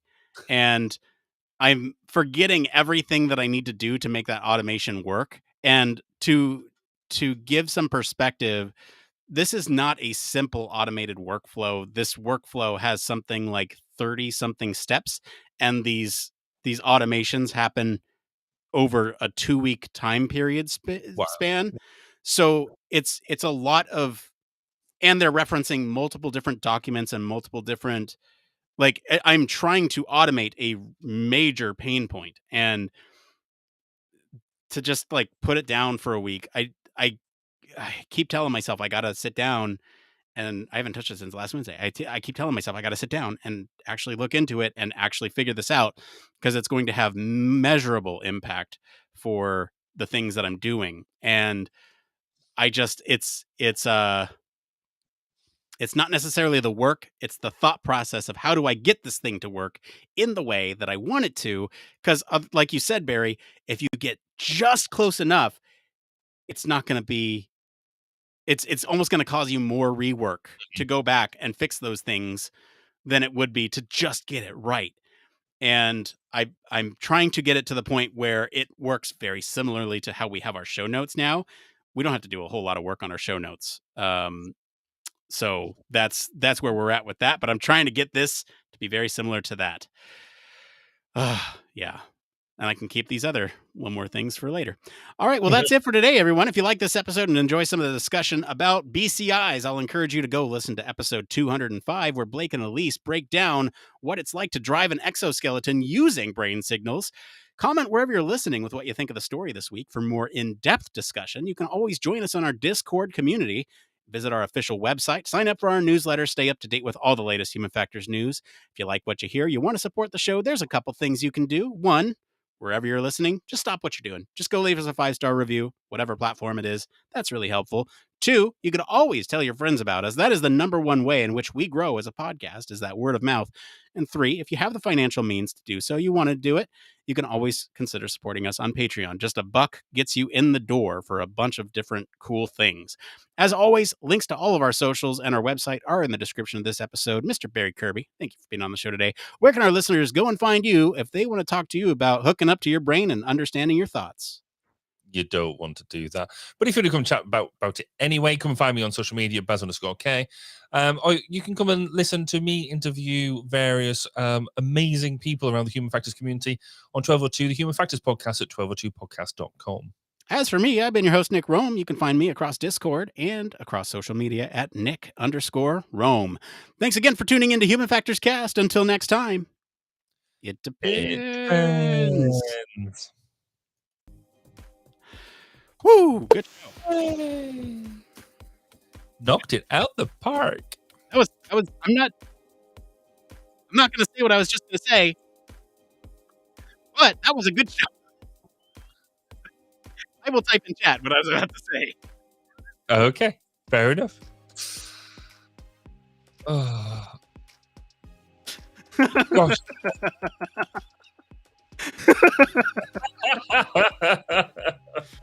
But I can't say that publicly. Anyway, there we go. Oh. Okay. Yes. So as promised, we should look into next week's stories. Publish the link right now, so that way everyone can see it, vote on it, and I want everybody who's watching right now to go to this link and vote on it. I'll paste it in the chat whenever we get this thing up. So let's see here. Let's do. I have a whole workflow for this. Why can I not find it? All right. Or we'll just do this. Okay. Should I share my screen? I feel like I should share my screen for something like this, so that way everyone can see what this process is like. I don't know. Is that fun and interesting? Depends what's on your screen at this moment in time. Oh, well, okay. If you're going to play it that way. Well, I'm just suggesting that you make sure that your screen is clear of all other things, like the pictures of the naked people and that sort of stuff before you share it. Oh, okay. Yeah, no, I think that's a good call. I think it's a very good call. Hold on. Did I? See, because the other thing, talking about while you're doing that, talking about the brain HCI stuff, I suddenly realized as well, they could get you in an awful lot of trouble with your significant other. Oh, You're walking down the street, you see maybe somebody who you find momentarily attractive, an intrusive thought makes its way into your brain, and suddenly you get a hand slapped round the back of the head. You haven't even said anything. Oh, I mean, man. it wouldn't make that much difference in my partnership, my marriage anyway, because Amanda always knows what I'm thinking, and she just does it anyway.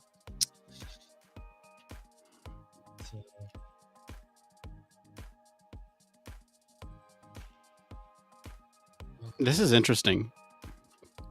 I just saw the number of posts that are tagged with Choose the News. We've been letting people choose the stories for the podcast 86 times. That's a year and which is a lot, right? That's a year and a half. That's 18 months worth, isn't it? Yeah. I'm not going to share my screen. People would rather look at us than a screen, I think. Maybe. Well, I mean, I think that's probably true. I mean, who wouldn't? Is that a vain thing to say? Quite possibly. Is that a vain thing to say? I don't know. Next Thursday. So next Thursday is, what's the date? It is the 13th, April 13th. So right now I am looking at the stories for next week, and I am going to post them. So what I have to do for this is I have to go to our blog. I have to look at the most recent Choose the News or weekly news, which we dropped on the 4th, which was what, 2 days ago? On Tuesday? Yes. Yeah, Tuesday. Yeah. All right, and the stories for I think one of them I want to comment on one of them, but I don't want to sway. Oh. You don't want to sway. Should I sway? Yes, sway. What could possibly go wrong? Everyone votes that story because they want to hear more. I don't know. That's the worst thing. Is meddling with polls and official polling results. So we're going to set this end date to be 4/13, right? 4/13 at no. We're going to want this to end on Monday, right? Yes. So it's going to end on Monday evening. We'll give everybody till evening because I do the poll results. I do the news late Monday night, like Tuesday morning for most of the world. So we can just say like 10 p.m. Pacific on the 10th. Okay. It will be closed then. So then, again, if you're listening, watching live, you need to go vote on this as soon as it's ready with your story. And I will comment on. Okay, so it is. Let us know what you want to hear about this for. Should say next week's episode. Yep. Next week's episode on Thursday, April 13th, 2023. Check out our blog to see some of the other news stories we thought were interesting, but weren't juicy enough for us to talk about on the podcast. As always, let us know if something's dropped off that you want to hear about. The 4 stories this week. Why do I not have that? I should say stories below. I usually do, I think. Anyway, anywho. Oh, I just realized in 2 weeks' time, so not the next show, but the show afterwards, I'll have been made president. How cool is that? You're telling me that I'm going to have the president of the Chartered Institute of Ergonomics and Human Factors on this show? Well, I might have been taken away. Secret Service might have stepped in and, but no, I just realized the AGM is on a week on Monday. It's on the 17th. Wow. And okay. Then, yes. Gosh. So the stories. Here we go. You ready for them? Go on then. Sound off in the chat about what you want to hear about. First one: preschoolers prefer to learn from a competent robot rather than an incompetent human? Or I can do this. Well played. The next one. Inclusive public participation in transit decision-making. I don't understand the title. Inclusive public participation in transit decision-making. So you're looking at transit decision-making. This one, I'm not going to comment on this one because I don't want to sway negatively. Then the next one, the next story.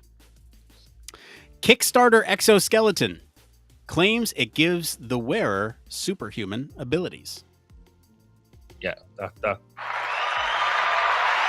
It'd be quite interesting to talk about that one. Not that I'm swaying people. And then the last one, 3 ways AI chatbots are a security disaster. No, wrong one. Which one? I don't know. That one kind of fit. Let's not do that one because we've done that one so much in every other episode that we do. Yeah. So here's the thing. I'm going to post this then, and we are going to. This is live. What's this button do? Well, this is you posting it. Post it. All right. Let's see here. I'm just making sure everything's T's are crossed, I's are dotted. And of course, if you want to hear about anything else, there's always an other comment below. Okay. Post is live. Let me get the link for everybody. I'm going to post this in the chat for you all.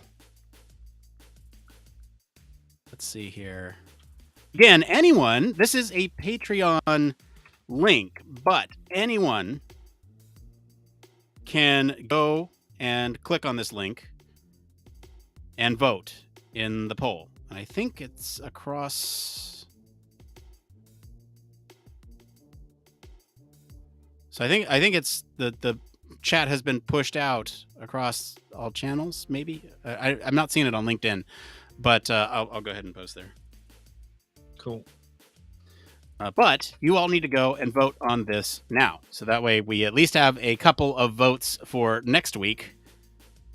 Because otherwise, we're going to have to choose ourselves. And it's not Nick and Barry choose the news. It's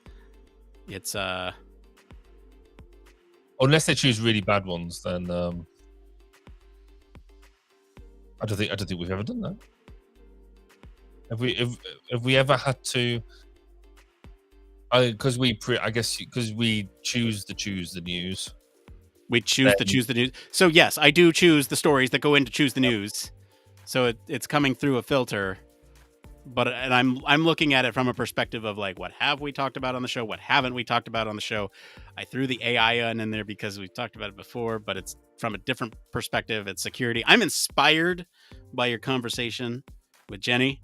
I just want to talk about security in so many different ways. Yeah. Am I allowed to vote on this? You should be. Yeah. It's open to all. It is. Yeah.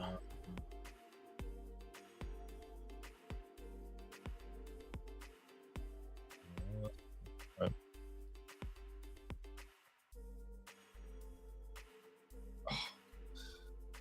I don't know what my. No, it's not that. Is it that one? No. So everyone, go ahead and give it a vote. There. Oh, we're getting some votes. That's great.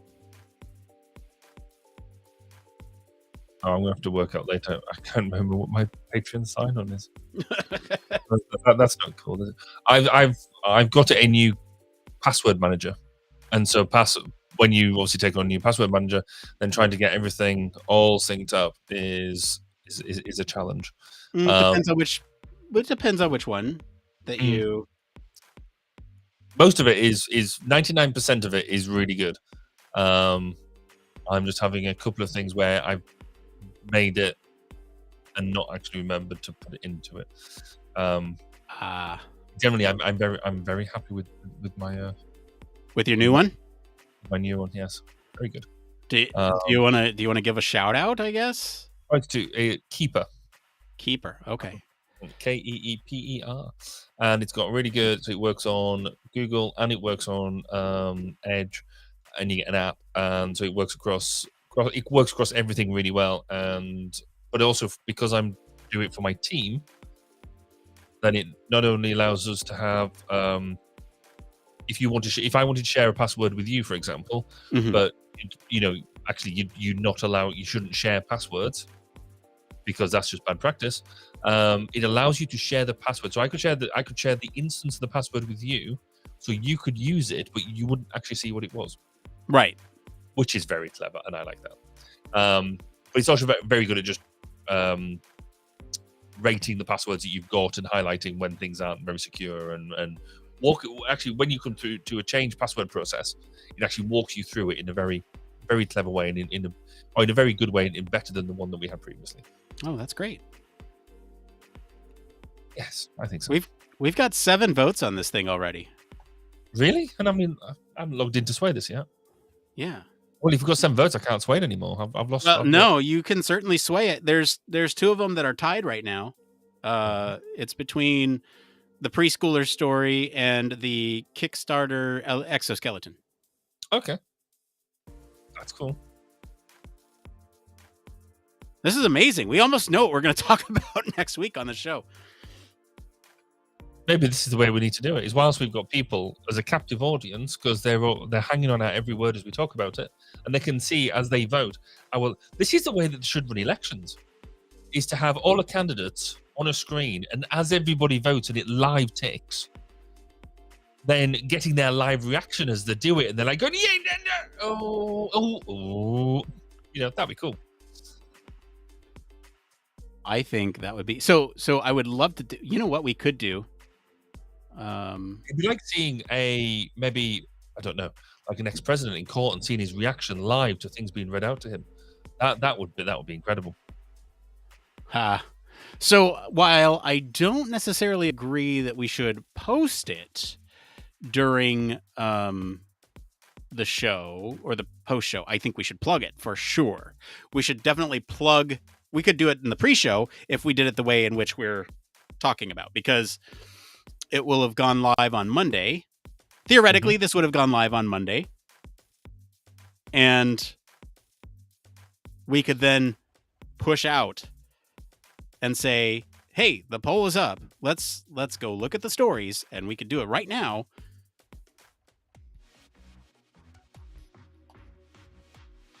Yeah, I like that. I like that. Let's do that.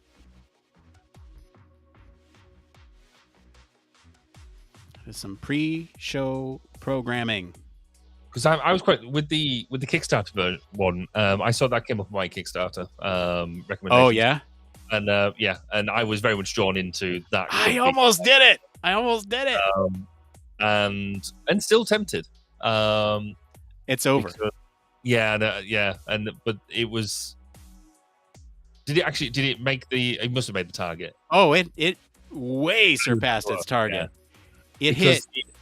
I'm really intrigued by the mechanism for it. But then, I mean, generally, I generally have pretty good success with Kickstarters. As in, I get what I think. There's only been one that screwed me. Yeah.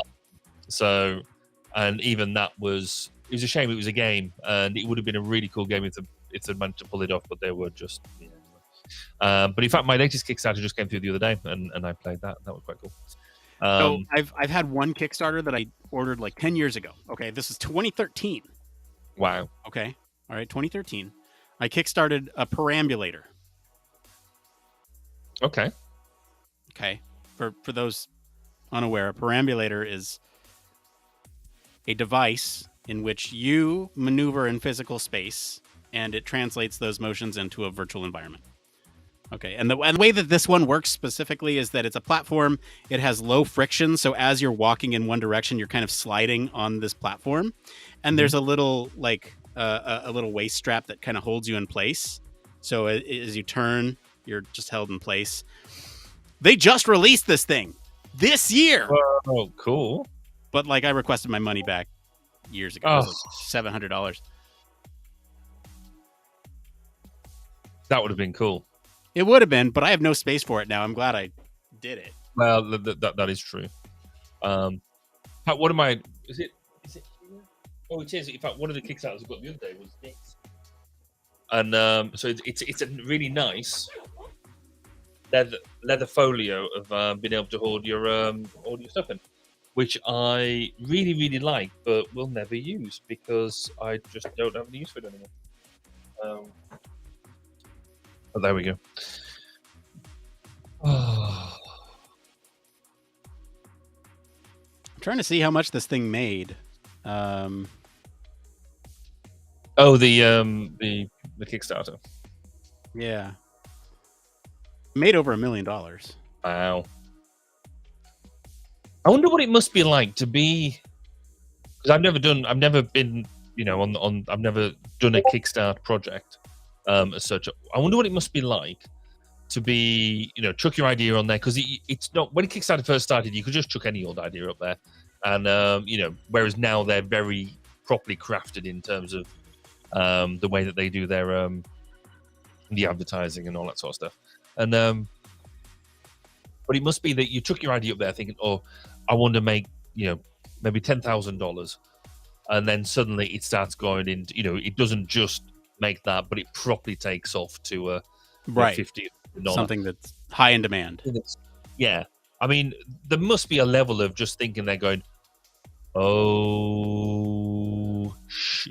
that sort of moment of, we've really got to do this, otherwise it's really bad. Well, if you would have done it at 10,000, you would do it at $1 million, right? I think that's why they implement these limits on backing, because they only do as much as like they would need to, right?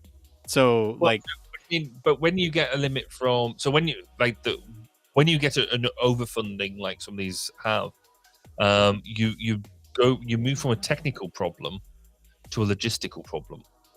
And you might be very happy in solving the technical problem, but the logistical problem of doing, 10, 20, 30 times more product than you realized that you're going to have to do gives you just a whole breadth of other issues. That's why a lot of them build in now, hey, you may not get your stuff for like a year, like, or 2 years or 3 years, whatever it is. That's why they build a lot of that in there now.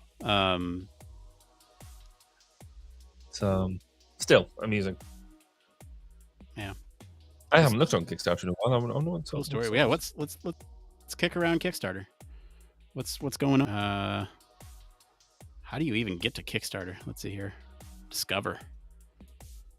Projects we love, trending. I don't know. What are you looking at there, Barry? I'm just trying to log in. Oh, okay, great. Discover. I'm gonna look at trending.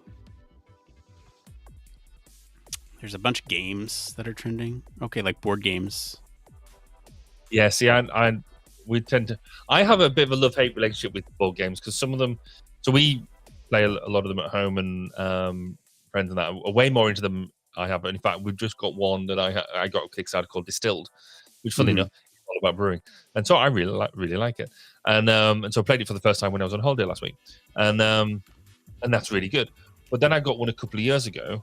Unstable Unicorns, and that was a very, very expensive box. I went slightly overboard. I'm just there's one on here that I'm not going to say out loud.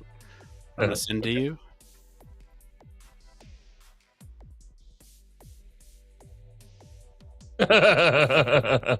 Sorry, that's not funny. It's a one-person musical. I just read the title. Oh, now we'll actually realize it. Read it. Sorry. Yeah. I mean, that's a catchy title. I would kind of like that. Yeah, I mean, yeah. Bizarre. Yeah. Okay. Yeah. It's a novel way of looking at it. Yeah. Yeah, for sure. There's some cool projects on here. What I want is like the physical stuff. I don't like the digital stuff is fine, but I'm like, yeah, I don't tend to go for the digital stuff of this. I either want gadgets or I Mhm, want mhm. or cool games. Show me technology. I'll say show me tech. I don't want to see keyboards. I don't care about keyboards. Where's like apps, camera equipment, DIY electronics, fabrication tools, flight, gadgets, hardware, maker spaces, robots, software, sound, space exploration, wearables, web. I'm gonna go with gadgets. Somebody's making an electric coffee grinder with patented burrs and rotary knockers and an adjustable RPM with magnetic assembly. And he's 27,755% funded. Wow. It's made $5 million. Wow, that's something else. What else is there? Oh, there we go. A personal flight vehicle, electric and folding sky surfer, eVTOL. A compact electric flight vehicle which can fold down into your luggage and provide anyone with safe. Need more words. Can you send that to me? Yeah. Take that to HFES with us this year. We'd be the hottest booth there. We're already the hottest booth at HFES. Aren't we the only booth at HFES? We're the only podcast booth at HFES. Oh, let me see this thing. We're at a critical point where we solved the mystery and engineered the perfect flight vehicle, but now we need your help to expand our technology to the future and create a new world where personal flight vehicles are real. I could do this voiceover stuff. You could. Actually, that's quite cool. He's quite cool. Is it like a what? Is it? Whoa! It's like a drone that you like surf on. I was going to say it's basically a skateboarder who's put drone. Yeah, I mean, like, what happens if you fall off into those blades, though? Well, I'm less worried about the blades as I am the ground. Safety, who cares? Well, yeah. How high it risks? I press go back to. There we go. But they've done a desert speed run. 65 mile an hour. Oh, I need that in my life. Control so F8. how much? 20-minute range time. So what's 65 mile an hour for 20 minutes? What range is that? 65 miles an hour for 20 minutes? Yeah. 60 times 20. It's 7 miles.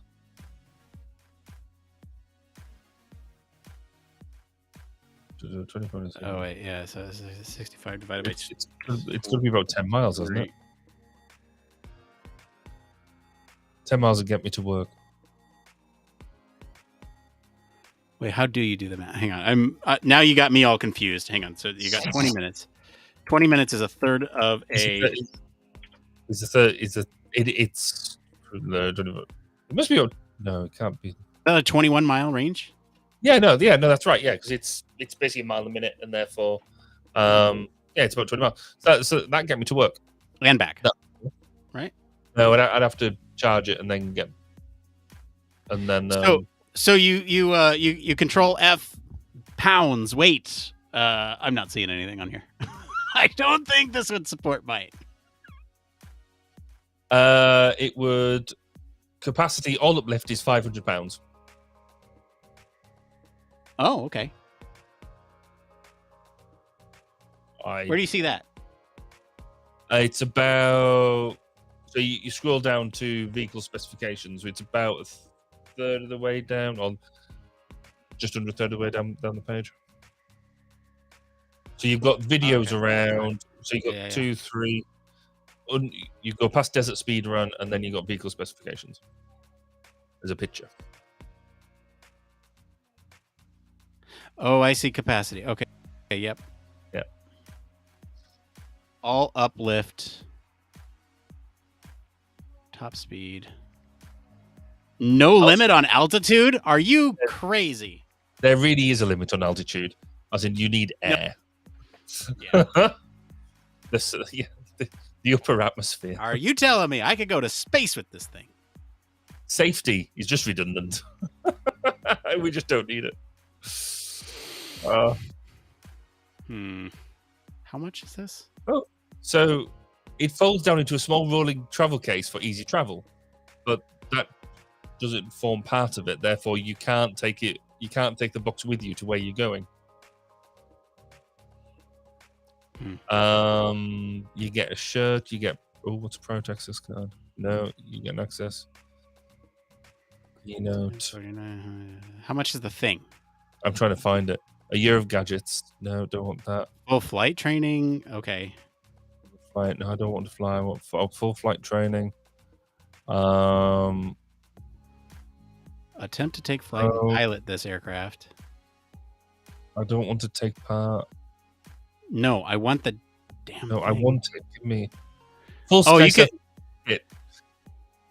You can pay $8,500 to join the team. Or you can pay $10,000 to actually have one. Oh, is that all? Oh, so you can either pay $10,000 to have the kit. Oh, hold on a sec. This £10,000 pledge, $10,000 pledge is deposit, which counts towards the $54,000. Whoa, that's an expensive drone. Wow. That's a really expensive drone.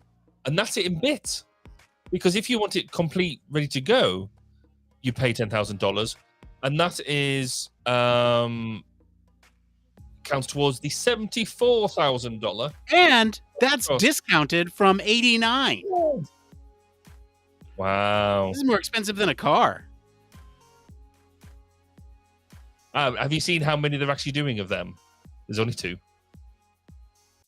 Two of One each. left. So they're only Two. shipping 4 of them. That's a so basically, are they try just join the team for 1? Actually, their number of rewards are tiny. They've only got in each thing. They've only got 7 or 8 of them. I mean, look at this though. They are only asking for $28,000, and or $29,000 probably, but they're almost there based on the few people that want. That's pretty good. Anyway, hey, we're over time, so we died into the work of Kickstart. Super carried away. So I guess look out for a new poll on Monday. I'm going to try to do some automation behind the scenes. We'll see if I can get that working, but we will at least alter the production schedule a little bit to allow for some additional time and get some more of your social thoughts in there. But that's it for today. So thank you for joining us on this live edition of the Human Factors Show Grab. We shall see you. We'll see you next week. See you next week. Have fun. Have a good weekend. Yeah. Goodbye, everybody. Goodbye. Human Factors Cast brings you the best in human factors news, interviews, conference coverage, and overall fun conversations into each and every episode we produce. But we can't do it without you. The Human Factors Cast Network is 100% listener supported. All the funds that go into running the show come from our listeners. Our patrons are our priority, and we want to ensure we're giving back to you for supporting us. Pledges start at just $1 per month and include rewards like access to our weekly Q&As with the hosts, personalized professional reviews, and Human Factors Minute, a Patreon-only weekly podcast where the hosts break down unique, obscure, and interesting human factors topics in just 1 minute. Patreon rewards are always evolving, so stop by patreon.com/humanfactorscast to see what support level may be right for you. Thank you,